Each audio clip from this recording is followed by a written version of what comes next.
nós temos um debate muito grande, tá? É um debate que inclui duas dimensões. Uma é a dimensão econômica, interesses econômicos, e do outro lado a dimensão de executiva, ou seja, a execução de esses processos ditos de inteligência artificial. Na realidade, o inteligente é o ser humano. Ele desenhou um algoritmo, né? Ou seja, um processo de decisão, se acontecer isso eu faço tal coisa, se acontecer tal outra eu faço tal outra.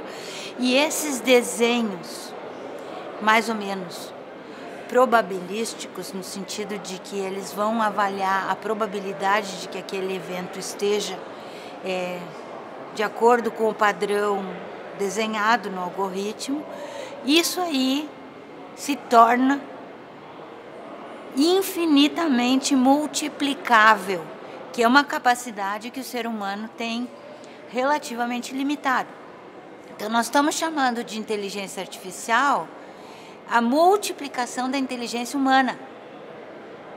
Tá?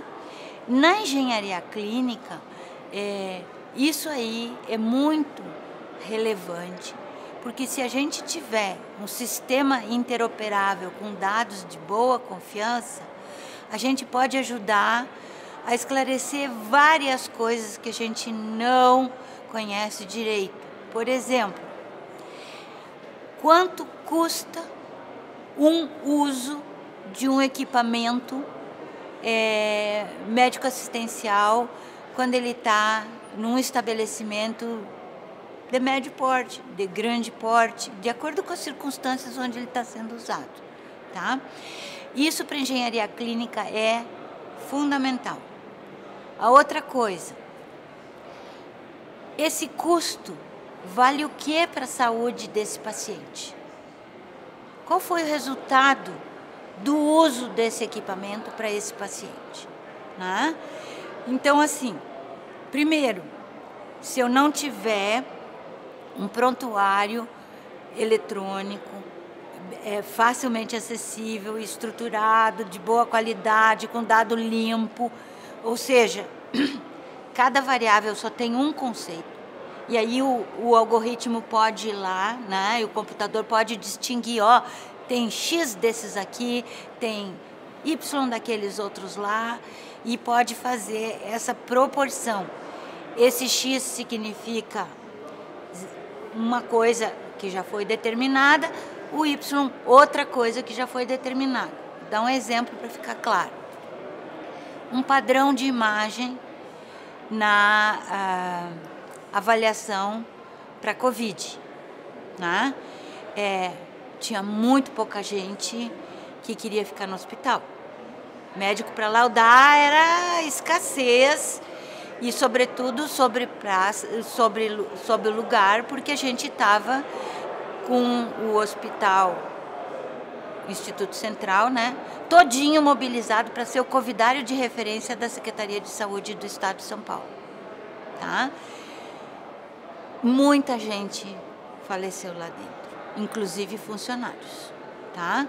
E todo mundo com a maior precaução possível, 2, 3 máscaras, muitas vezes até barreira, né, de contágio, aerossol, tudo, e ainda assim, né, suscetível a um ambiente altamente contaminado, visto que ele estava concentrado de casos graves. A Secretaria referenciou para lá casos muito graves.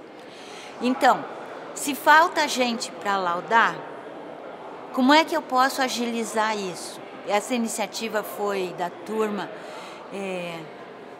de engenheiros do INRAD, engenheiros que estão inclusive na direção do Instituto, né, e do Instituto e do superintendente, que também é engenheiro clínico.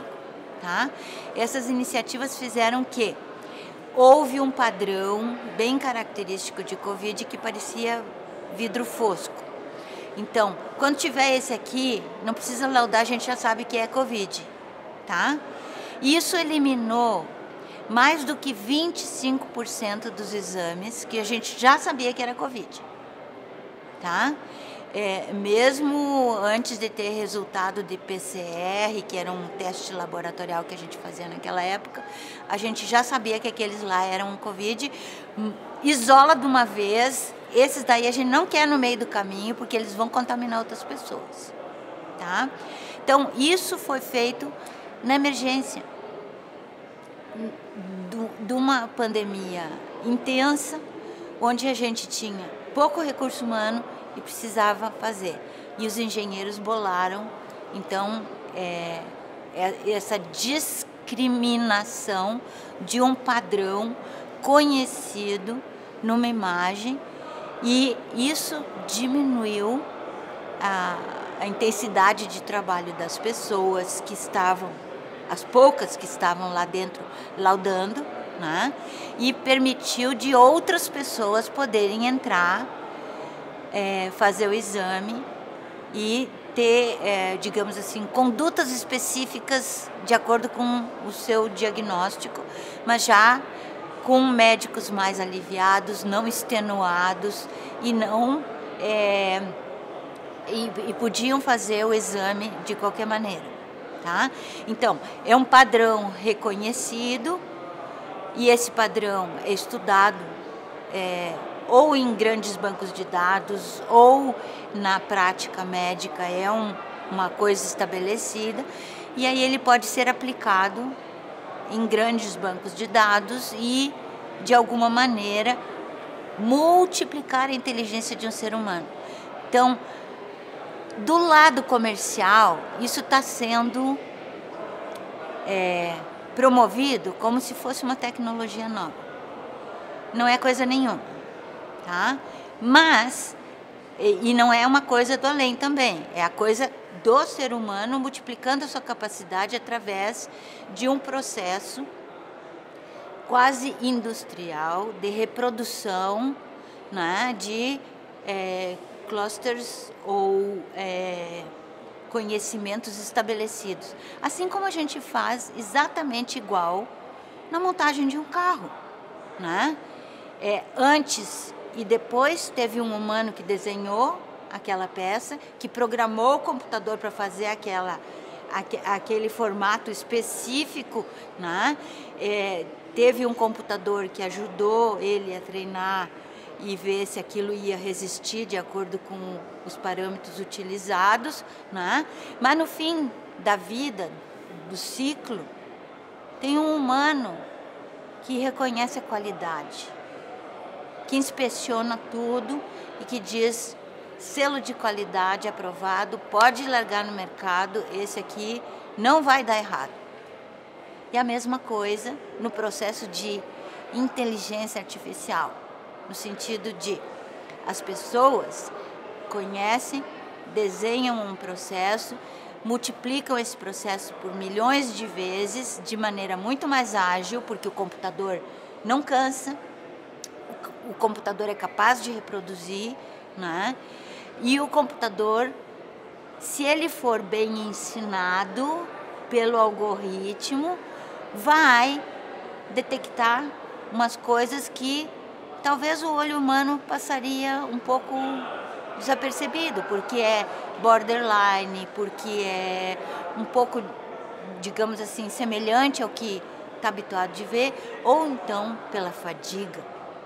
O ser humano tem fadigas que impedem uma visão mais fina quando está cansado.